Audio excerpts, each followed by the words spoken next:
Now, how did you get Angelo more in the film? Like, because I know you're a huge Fishbone fan, like you Uh, posted and a lot about that. And so, like, how does that happen for it you? well, we had me being a fan of his of the band for so long, we've met several times, and I have a lot of mutual friends. And then I was the director of photography on a documentary that my friend Raymond made about not just Fishbone, but a lot of black rock bands, Fishbone, Living Color, Mother's Finest, like all those bands. And so we spent a lot of time with him, shooting him and interviewing him. And so he remembered me. And so when I got the grant, when it became like real, I was like, let me just reach out and see, and then I had some alternate plans in case it didn't work out, but it would have really kind of fucked the movie because it's so important for it to be him specifically, because that band, like my career has kind of been Fishbone, you know what I mean? Where it's like I'm doing all this work and other people, get you know what I mean? The Red Hot Chili Peppers are getting famous and rich, but you know, so I'd reached out and he immediately replied and was like, "Yeah, dude, I'm in. Send me the script." And so yeah, it was fairly easy. Like once I explained it to him and we got on a couple calls and talked about it. And then when he got here and we just really talked and he just kind of saw what was going on, he really got into it. And then he told me, he's like, "Man, I've been trying to act and be in a movie forever, but it's not, no one ever asks me." Like he has minor role, like cameo stuff, like in I'm Gonna Get You Sucker, and then like in the Outcast movie, they're in it playing in tape heads. But he's never had a chance to like have a speaking role. So he was super into that and just super excited. And then that's when so I was kind of doing it in stages because I'm like, okay, let me first get him to agree to be in the movie. Then I'll tell him that I have this musical number that I wrote that he sings on, because I didn't want to like overwhelm him. You know Right, what I right, mean? right. You never know how it's gonna go, right? And I'm also keeping in my mind, I'm like, this dude has played with Prince. You know what I mean? Like he's there. I just don't want to overstep, and scare him away. So then once we shot the first day, I was like, hey, by the way, I have the song that I wrote. Would you want to sing a verse on it? Knowing that it was important that he do it for the movie. And he was like, hell yeah. So I sent it to him. And again, like me just doing that, I'm like, okay, he could easily tell me this is bullshit. I don't want to do this. This sucks.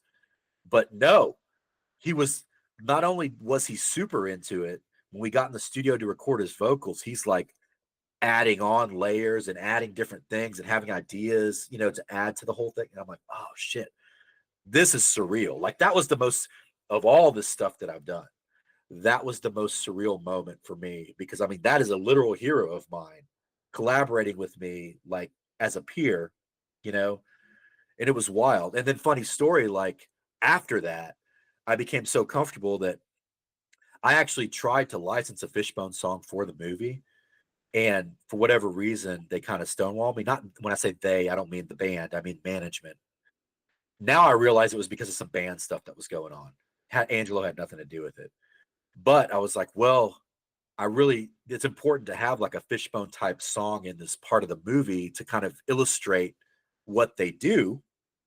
So then I was like, hey, Angelo, if I write something real quick, will you put vocals and horns and keys on it? And he's like, hell yeah. So we're just bouncing this track back and forth and recording a song together, and I'm like, what? This is, it's all, this makes it all worth it. You know what I mean? Like that alone is just like validation for everything that I've been through. And also that never would have happened. Remember when you were Right. feeling kind of like down about the other Right. experiences? Like that never would have happened if you hadn't kind of regrouped, gotten your gumption Right. back. And now I wanted to ask you about screenings Sure. because like Mike, who I do the Death Toilet movies with, he loves the ideas of screenings. And to me, I never cared. Like, oh, I'll watch it with an audience. Like, who cares? Like it's one night, you put so much into it, and then it's over. And it's like, I don't have the wherewithal to do that, like for like a bunch of different nights. And then part of me thinks, like you've said, like, oh man, if I had like a studio behind me, it would be so much easier. Maybe it would, maybe it wouldn't.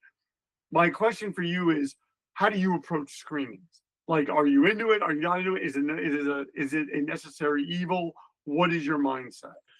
definitely the necessary evil thing. Like I don't I I don't want to say I don't enjoy them, because like I've had some of the greatest experiences afterwards at Q&As and stuff where you just tell people plug into the movie so much and have enjoyed it to such a degree. However, I cannot, like, I get such anxiety about it. I can't sit in the room and watch it.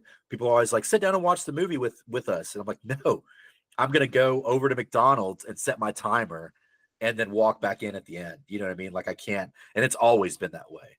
Like I'll be there to start the movie and then I get the fuck out until it's time to go, and then I'll do the Q&A.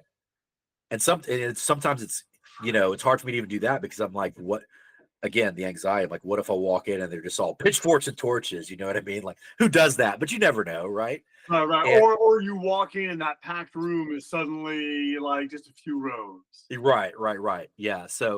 Uh, so I enjoy everything around the screening, but not the screening itself, I guess. Yeah. And I like when we premiered INBETWEENING, it was at a festival that I love. And the thing is, I get to see a lot of other people's movies. So that's a plus, but we premiered on the Monday night. So it's like I had to be there Friday, Saturday, Sunday. And while I got to see a lot of stuff that I loved, including movies made by friends of mine that were great, the whole time in the back of my mind, I can't enjoy it because I'm just like, everything is just twisting inside of me, just like getting anxious and waiting. How's it gonna be? What's gonna go wrong? Turns out that it was like the best screening we've ever had, but that's not going to change it for the next time. I'm already have anxiety about the next screening we're having. You know what I mean? So yeah. So